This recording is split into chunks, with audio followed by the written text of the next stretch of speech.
नमस्कार, मैं शिवानी रतूड़ी आर्यभट्ट टाइम्स में आपका स्वागत करती हूँ। बिहार की सियासत में सीट बंटवारे और विपक्ष की सड़कों पर उतरने की तैयारियों के बीच एनडीए घटक दलों में हलचल बढ़ गई है। इसी कड़ी में हम सेकुलर के संरक्षक और केंद्रीय मंत्री जीतन राम मांझी ने शनिवार को पटना पहुंचकर बड़ा बयान दिया है। उन्होंने लोक जनशक्ति पार्टी के प्रमुख चिराग पासवान को दो टूक संदेश देते हुए कहा है कि अगर उन्हें अपने राजनीतिक भविष्य की चिंता है तो एनडीए में बने रहना ही उनके लिए बेहतर है। मांझी ने साफ कहा कि एनडीए के साथ रहकर विधानसभा चुनाव लड़ने में ही भलाई है, वरना गर्दिश का सामना करना पड़ सकता है। मांझी ने विपक्ष की मतदाता अधिकार यात्रा को भी आड़े हाथों लिया।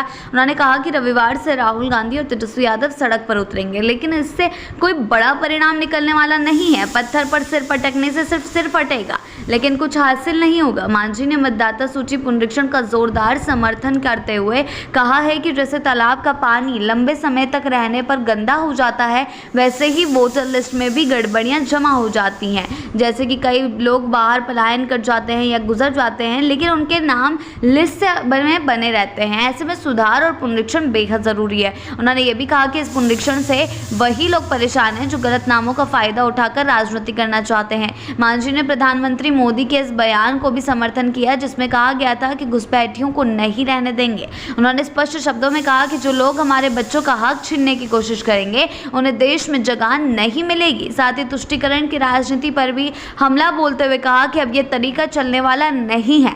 मांझी का यह बयान ऐसे समय में आया जब एनडीए के भीतर सीटों को लेकर खींचतान तेज हो गई है और विपक्ष राहुल गांधी की यात्रा को लेकर उत्साह में है। ऐसे में चिराग पासवान को दिया गया संदेश न केवल एनडीए के भीतर समीकरणों को दर्शाता है, बल्कि ये भी दिखाता है कि सहयोगी दल अब अपनी भूमिका और हिस्सेदारी को लेकर ज्यादा मुखर होते जा रहे हैं। बिहार की राजनीति में मांझी का यह बयान चुनावी रणनीति और गठबंधन की मजबूती पर गहरा असर डाल सकता है। देखने वाली बात होगी कि आगे चलकर क्या कुछ होता है, क्योंकि जिस प्रकार राहुल गांधी ने यात्रा शुरू कर दी है, जीतन राम मांझी ने इससे पहले भी तंज कसे थे तेजस्वी यादव पर कि जाइए मृतकों को, मरे हुए लोगों को भी वोट देने के लिए बुला के लेकर आइए। इस तरीके का बयान जो है उन्होंने दिया था। दोबारा से एक बार फिर जीतन राम मांझी ने अब वोट अधिकार यात्रा जो राहुल गांधी द्वारा शुरू की जा रही है, जिसमें महागठबंधन के अन्य घटक दल भी मौजूद रहेंगे, उसको लेकर अब जो बयानबाजी हो रही है वो देखने वाली बात है। क्योंकि किस तरीके से एक लोकतंत्र की संस्था पर जो उंगलियां उठाई जा रही है, इसको लेकर लगातार एनडीए खेमा